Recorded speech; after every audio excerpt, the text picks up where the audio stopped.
Hi, and welcome back to another episode of Life Between Coasts. I'm your host, Leah. We're glad you're here. Today, I'd like to talk about jobs, employment, work, careers. We all have to work somehow, some way to make money. Sometimes it's volunteer, which also takes work. Sometimes they're part-time jobs or hobby jobs. Sometimes it's just a passion and we find ourselves in it. I started working, I think I told you, when I was about 10 years old. I started my first business then. It was a car wash business. And we had a menu where you could buy just the outside only, inside only, or both. We had business cards, and all you had to provide to us was the hose for water and a plug to plug in the vacuum so we could vacuum the inside of your car. Pretty cool for a 10-year-old. It was fun. We made our candy money. And then I went on and I, of course, as a teenager, about age 12, started taking care of kids. My cousins, I had cousins that were 10 years older than me that were at that point starting their adulthood, marriage, children, careers. And so I was the perfect age to be the built-in babysitter. But that's how you learn how to take care of kids. That's what prepares you for the next step if that's in your plan. So I was able to, by age 16, be the essentially au pair of a 4-year-old, a 2-year-old, and a brand new baby. Go to Caesarland or Chuck E. Cheese, and people look at you kind of funny when you're 16. So you say really loud, "Okay, guys, let's go. Let's go get home and find mommy and daddy." That was fun, though. I love those kids. They're all successful adults now, kids of their own. 2 of them went through the military. Just an amazing group of kids. From there, I worked in an art shop. First, I was painting there. We just ceramic pieces. We'd paint, learn different techniques, dry brushing, chalking, how to use paint, how to use, different glazing techniques. It was fun. So my mom would drop me off there. I'd order some cheese bread from the pizza place next door and just paint all afternoon. I was content. And so I befriended the owners, who were 2 sisters. And soon enough, I was working in their store just after the age of 14 for a couple years. That way they could have some nights off. I would just be there and help kids with their art project. It was fun. I enjoyed it. When they decided to close the store, they still kept me on. I got to travel then to several elementary schools between the 2 school districts, the one that I was the one that I actually went to school in and the neighboring. I got to teach them after school projects. We would do an art project each week, like a rain stick out of a paper towel tube, or painting something, or just creating something. But it was great because you had about 15 kids in each of these classes, so you get to see the creative mind of children. You get to teach them something, and then they got to take something home that they were able to remember the experience by.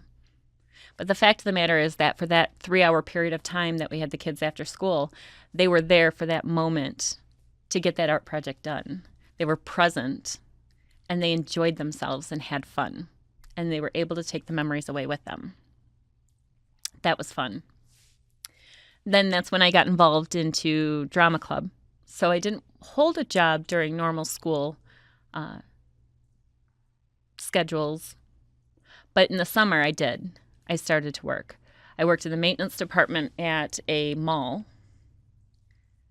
I was on duty for flowers mostly. I watered all the flowers around the mall entrance.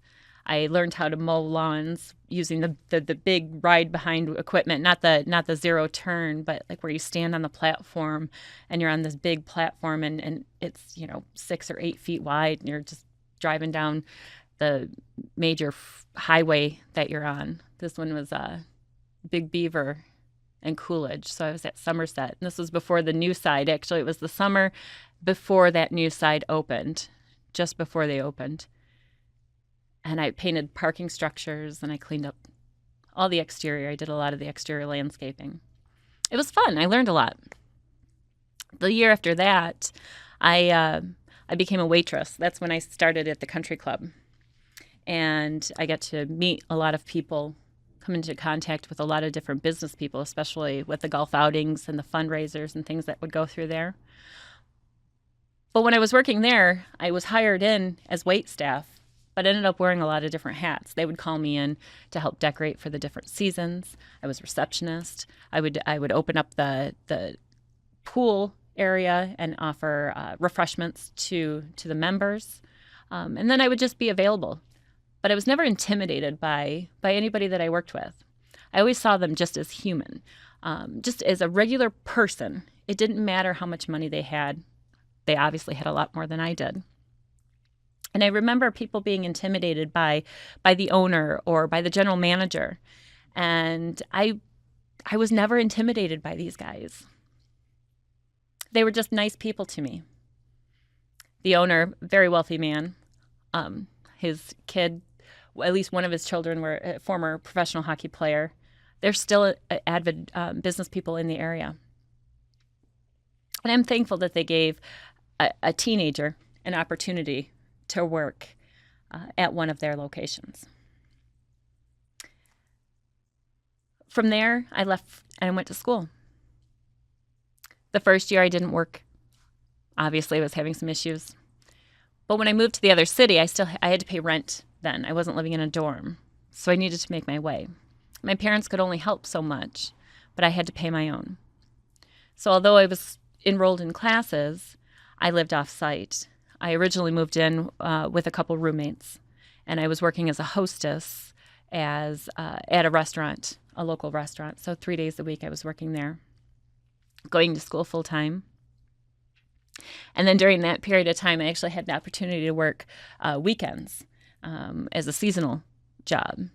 And so I would work Friday night and Saturday night. So I would work the midnight shift, the overnight shift at a factory in a nearby town. I made more money those 2 nights than I did working during the week as a hostess. I moved out of my roommate situation and into a studio apartment, and I was paying my own way. It was very interesting looking at all of the dynamics between my early days as just, little child care here, looking at the structure of how many people work in a mall situation, look at how the operation of a restaurant works, being at the front end and seeing the seating, the situation of if a waitress doesn't come in or a wait staff doesn't come in, and just the dynamic from how a business owner operates and has to juggle things. The restaurant business specifically is very unpredictable, very fast-paced as well. Sometimes you just have to roll with it. You just go, and you do. And then at the end, you deal with it. But you always have to do it with a smile on your face, because whatever's happening in the kitchen, the people at the tables can't see it. So those are the first times that you start to get that stiff upper lip. And you start to realize that, okay, I'm an adult now. I need to figure out how to live my life and what industry do I want to be in. When I first started to go to school, I was a biology major with the intent to be pre-med. I wanted to be a forensic pathologist. That did change from when I was about 8 years old, though. When I was 8, I wanted to be a cardiologist. Not a cardiac surgeon, only a cardiologist, because I didn't want to get into surgery. That's what I declared at that time. So for 20 years, or at least 12 years, I knew I wanted to be a doctor. But at 20, basically, I wasn't certain that that was still my path. When I moved to Ann Arbor, I had the opportunity to work at a local hospital. I applied, and this, of course, was the job that I'd gotten in the first 30 days instead of learning to play. And this job put me in the basement of the hospital.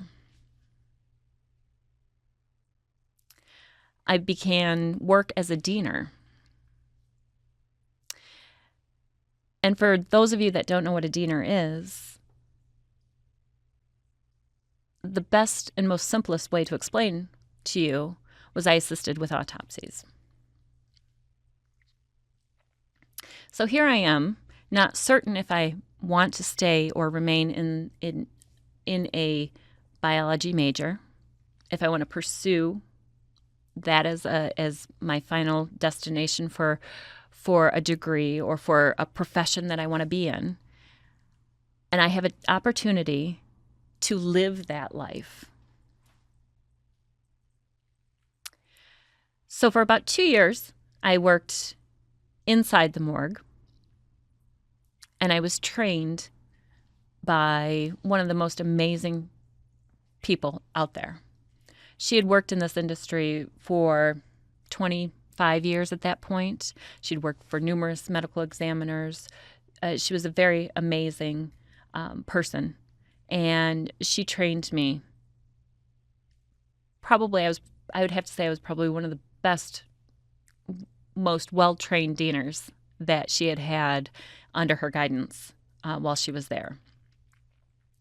After I left the daily, I did it on call for about 3 years, where it was weekend on call only. So if they needed somebody to come in, I could come in and take care of that. During that period of time, I also worked full-time at an inpatient hospice unit that was local to our area. So I surrounded myself with death and dying. Luckily, the two sides didn't cross over, but that's what forensic pathology is. Forensic being more so on the medical examiner side, or the getting more detailed and you know, where you think about FBI and all the crime dramas that are out there. But pathology is just the investigation of disease. So, of course, people are dying around me, and I want to know how we can fix it. I want to try to fix it. That was my goal. Luckily, the universe allowed me to experience that. I also worked with the ME a few times while in there. We had some unfavorable times that were down there. The first autopsy that I actually helped or assisted with was somebody that was only a couple years older than I was. The one that affected me the most was a small child that had drowned. I always thought, why couldn't they have just been there? But then you see more reports, and then you just see how quiet something like that can be. So that's something to be vigilant of. Always be aware where your kids are. I know it. My mom always said that if I was quiet, I was up to no good. My grandma learned that the hard way. She had white carpet in her dressing room, and I smeared her rouge right into it. Nice red, orange, whatever colors into white carpet. Never leave Leah alone, especially if she's quiet. Always up to no good. Well, it's not no good. It's. I was very curious. I always wanted to see how things worked and operated. So again, going back to the autopsies, I had the opportunity. I was granted the opportunity to experience that. So I know that I'm not missing anything when I decided to leave that side of my life behind. I chose not to pursue a path that would lead me into medicine. Although I'm still 100% fully engaged in medicine. I love reading the articles and the studies, especially the nature and science. I'm just thrilled to learn about the advancements that we have. I'm just not practicing in it. Only for myself, of course. So I leave the medical side behind, but I do it in a very unconventional way. I'm living in an apartment community. I open the door, walk into the office, And they had a sign posted on the front door that said that they were looking for a part-time leasing consultant. Walked in to pay my rent and said, "Hey, what's that? What's the sign on the door?" And they said, "I'm sorry, that position's been filled." I said, "Oh, okay." I said, "But we're going to have a full-time position up." I said, "Really? I'd be very interested in that." So I filled out an application. They called me for an interview, and I interviewed, and they offered me the position. I had never been a leasing consultant before. I had no idea what I was doing. So they gave me the proper training. And within about 12 to 14 months, I was promoted to an assistant manager position. The assistant manager that was there was actually in law school, and so he graduated and was leaving the company. And so I got his position. Shortly thereafter, probably about a year, the manager was being promoted as well. They opened up her position for anyone to apply for, and nobody applied for it except for me. I took the position, and I was there for a grand total of 7.5 years, from leasing consultant to property manager, or community director, as they called it. It's an interesting position to be in because you're squashed. You have your residents that you're demanding rent from, trying to provide a service to, making sure everything runs and works, but you're still a bad person at the end of the day. And then you have your upper management that's squashing you from the top because they're worried about the bottom line. They don't want any overtime. And how are your expenses? And where's your vacancy loss? And make sure you have those apartments filled and everybody happy and don't get a negative review. So it's a very hard industry to be in. And people don't give enough grace to the people in the office, as they should. So I was there, and by the end I was burned out, and I didn't know what to do. And this all hinges on the direction of where my life is going. So I talk about the universe having different plays throughout my life, and here's another one. I did not know what to do. I checked out. I was burned out. And I did just enough to get by. In 2007, so my mom has been gone for about a little over 2 years, or I take this back, just about 2 years. And I really probably hadn't grieved her or processed that grief. I was unhappy with my relationship. I was unhappy with my life. I needed a change. I didn't know what to do. So I did what I guess the rest of us would do. I just sat and just did what I did and waited. Unfortunately, my performance wasn't at that point up to par. So I went from an A++ player that was all in, that would do anything for this company, to somebody that barely would toe the line to keep her job going. Now, I managed 10 people on my site, and they all saw it. They knew, especially the office. They one of my leasing people, "Leah, just please, just get this done. Come on, Leah, let's just do this. Just keep going. You can do this." And I couldn't. So one day my boss came into the office and she sat down with me and she said, "Leah, I have to fire you."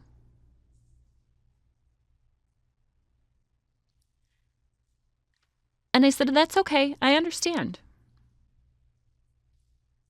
And I collected my belongings, gave her my keys, and walked out. I almost had a little bit of glee from that. It was weird. It was a strange feeling, a release or a relief, if you want to call it that. I called one of my classmates and said, "What do I do now?" and they instructed me on how to apply for unemployment. That was the first time that I had ever applied for anything. So I did. And because I was fired, they didn't dispute it. But that gave me an opportunity. You see, I took the 10-year plan with school. So I started out in 1998 or 1997. I was pre-med, basically. I paused, worked a little bit, realized that medicine wasn't the track that I was going to be on, lost my mom, continued working, got fired. But just before, about a year before I got fired, I decided to go back to school. And this time, that's what I was going back for, was business and accounting. I found a university that accommodated full-time employees, so the classes were accelerated. They were in the evenings, and they were 6 weeks each. So I would go in, and for 6 weeks in the evenings for 4 hours each, I would learn the accounting practices, statistics, law, all of the fun stuff to go with business. But when I got fired,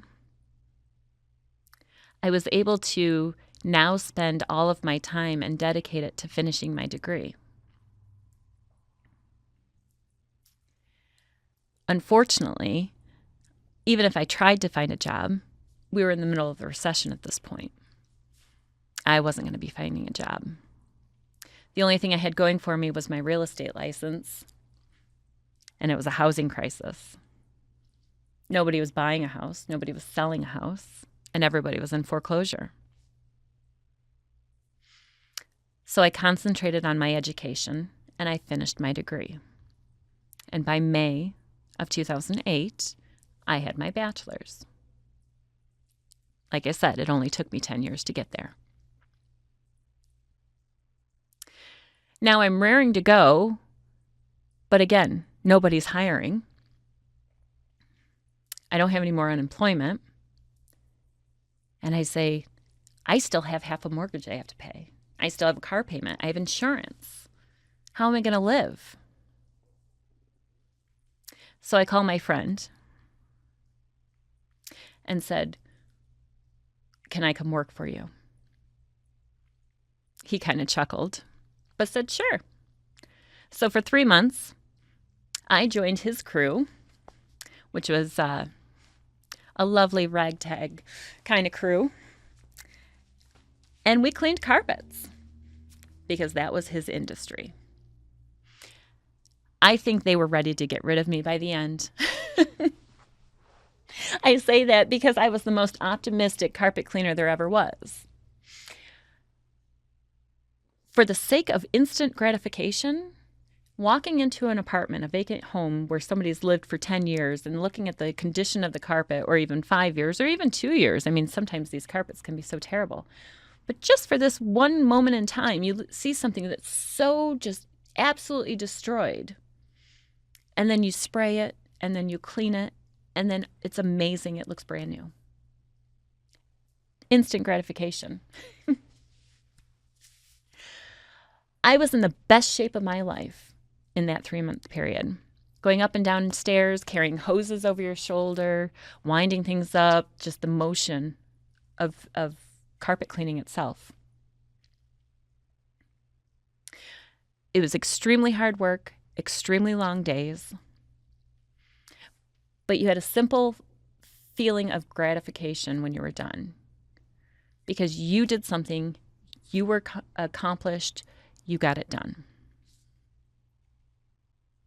Now, this is the same guy that introduced me to the mister.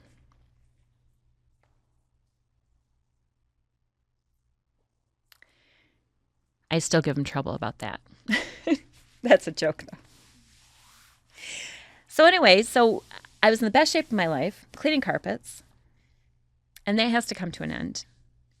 And I meet my mister, and he's an entrepreneur, except for all of his eggs were in one basket too, and that was real estate.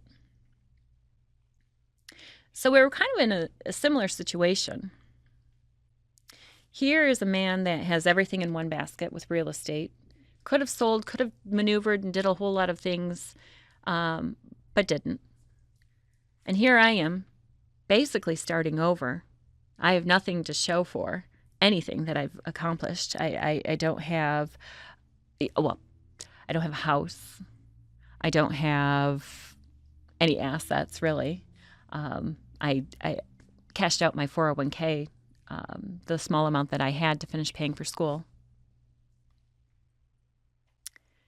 I didn't really bring much to the table when I met him. But what he was able to teach me was amazing. He is the one that started my journey to where I am today. He showed me how to be an entrepreneur. He showed me that you have to work harder for yourself than you would ever work for anyone else. And that you have to be willing to learn and to do as much as you can to deliver whatever you might promise. So from the point that I've met him, I've learned how to design websites, establish businesses, establish all of the marketing and the branding side of getting the name out there, dealing with clients and customers. And it's different when you own something or you're the principal of something, because you don't have to turn to somebody to make a decision. You can make that decision for yourself. And that gives you a lot more freedom to be open when you're in a position like that. So by January of 2009, that's when I opened up my tax office for the very first year. Just being humble. Thank you. But at any rate, the beautiful thing is now I've been able to develop a career for myself. In fact, 2 careers for myself, and this one being a third one, hopefully. I offer tax services, accounting services, some bookkeeping, some guidance, a lot of free advice, sometimes unwarranted. I'm still a real estate broker, and I'm able to offer advice to clients and show them their path to homeownership. And here, now this gives us a voice to be able to tell our journey and how we've gotten here. You see, I've been through all of these different industries, working in a factory, for instance, doing the midnight shift. And you go in, you're on time, and then you literally, my best description about being in a factory is like watching the Flintstones when they pull the whistle when they can leave. You know, so you're there for 8 hours, but you're on the line. You have to be in your spot consistently. Even if it's broken down, you have to be doing something to always be working. And they pull that whistle or that horn or that bell dings, and you have your 15-minute break, and you go and you leave for 15 minutes. You walk out that door, and when that bell rings again, 15 minutes, you better be back in that spot. And you have quality control that wanders around, that checks in and makes sure everybody's doing what they're supposed to be doing and that the labels are how they're supposed to be. And then you have your supervisors. And then you have your second break or your lunch break, you know, your half hour. And then you have your other 15-minute break, and then you're done for the day.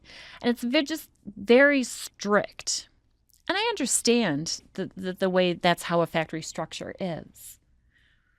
But there's no option for creativity, and there's no, there's no windows.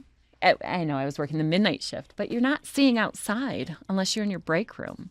There's not, it just seems so dead to me. It's just a very weird feeling. I like the engagement of being with people when I was a waitress. I like talking to people. And of course, the people were much more quieter when I worked in the morgue. It's pretty scary when you're down there sometimes by yourself, though. Your brain can play tricks on your mind. You think you hear something, But one of the fascinating things about working in the morgue was the fact that I know what I look like on the inside, not me specifically, but I know our body parts on the inside. And I've actually had to remove the brain for study because there's always a study going on, and especially in a teaching hospital. And so there's always samples that are taken. There's always things that we have to take or do for a doctor or for a team. So when you remove the brain from your head, it's weird to think about, right? But to say that I've held this in my hand, the thing that powers us, the thing that went haywire on me, to say that I've held it in my hand and to know what it looks like and what it feels like and what it's capable of is an amazing thing. So I can see from a medical perspective, and I can see from a client service perspective, and I can see from a tenant perspective, and I can see from a landlord perspective. And I can see from a business owner. And I can see when people have some heartbreaking news when they come in and tell me that their spouse had died. And I can see, or when they've had a change in their job, or if something's changed and in their life, because they become extremely vulnerable in front of me when they bring their financial data out. This is what started it. Them telling me their story. When you're a real estate broker, you hear the grief, you hear the happy news, you hear the joy, why they're selling, why they're buying, the transition in life, more stories. I get to know a lot about people. So these last few episodes have been about me. I needed to break me down for you, so you know where I've come from. I needed to become vulnerable for you, so you can see that the path that has led me to these first 45 years of my life haven't always been straight, haven't always been easy, but it has shaped me. My choices, good or bad, have shaped me to the person that I am right now, sitting in front of you. This person is the most authentic I can give you because it's me. At a fault, I like to tell people the truth. Not everybody can handle the truth. During the tough times of my life, losing my mom, thinking that maybe her sisters would be able to step up and fill a void. They had their own lives to lead. They had their own issues. I couldn't expect them to be there for me. I needed to be resilient for me. So although my mom still has 3 sisters still living, and I still have multiple cousins whom I love, they are my family. I just don't have the close-knit relationship that we had before my mom had passed. There's a large rift, not negative, but my mother and my aunt, when they died in the same year, they were the glue that held our family together. That they kept us going, staying consistent every Christmas, every Thanksgiving.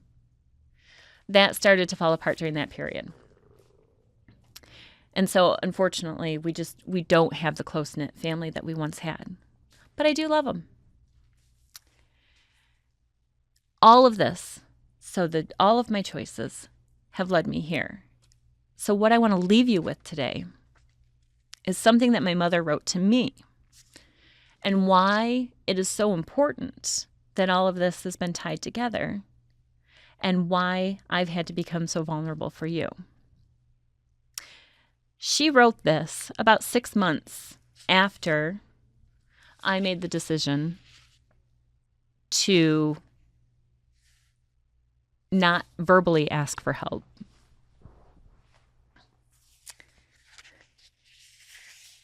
And interesting enough, she wrote this almost 6 years to the day that she died. October 3rd, 1998, 2:04 p.m. Packing Halloween decorations for Leah's new apartment. This is the new beginning of a new time in both of our lives. I to give, she to receive and carry on. The future is bright for Leah. She does not see it yet, but in time she will reflect and say, "How dumb of me. My life was good, and now it is so much better." Optimism is the key. Never look beyond the day we are living. When tomorrow comes and the sun shines, we count our blessings.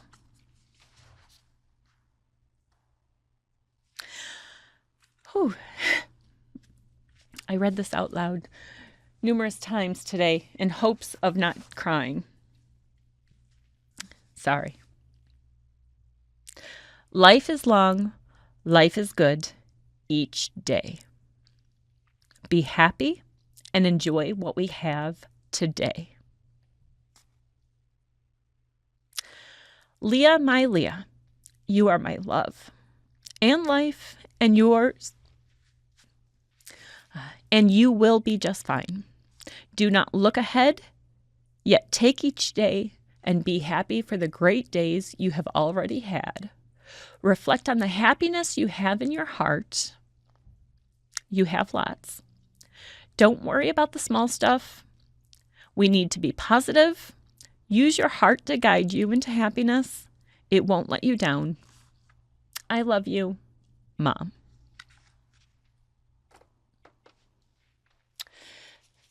So you see, the path that I've chosen may have been bumpy. I may have gotten those bruises along the way. But here I am. I'm here, sharing my life with you. And I look forward to hearing the stories of those people that decide to come in and sit down and tell me their journey so we can connect ourselves through the universe and back to you.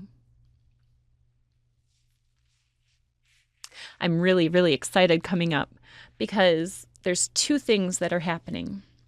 One, the tax season is finally going to be over. There's a lot of stress with the tax season. Two, the interviews will begin. I look forward to inviting people into essentially my living room to come in and talk to me and share their stories and how vulnerable life is. Because life is worth living and all of our stories matter. Another note I'd like to make is I'm building a project of sorts that I really need your help on.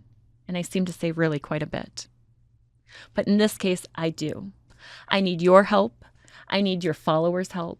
I need your friends' help.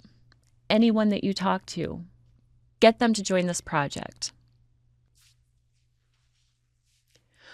We are currently building an anthem list on our YouTube channel. Please go see us at the YouTube channel at Life Between Coasts and add your anthem to that list too. An anthem, just like we would say the Star-Spangled Banner is the anthem for the United States of America, is the same definition for yourself. So your song, your anthem, is what I need you to add to my playlist. Please go to the YouTube station, add your song, and I'll detail more about the project in a later episode. But for now, please remember to like, share, and subscribe to us at Life Between Coasts. We're so glad you joined us today, and we look forward to next week. Bye-bye.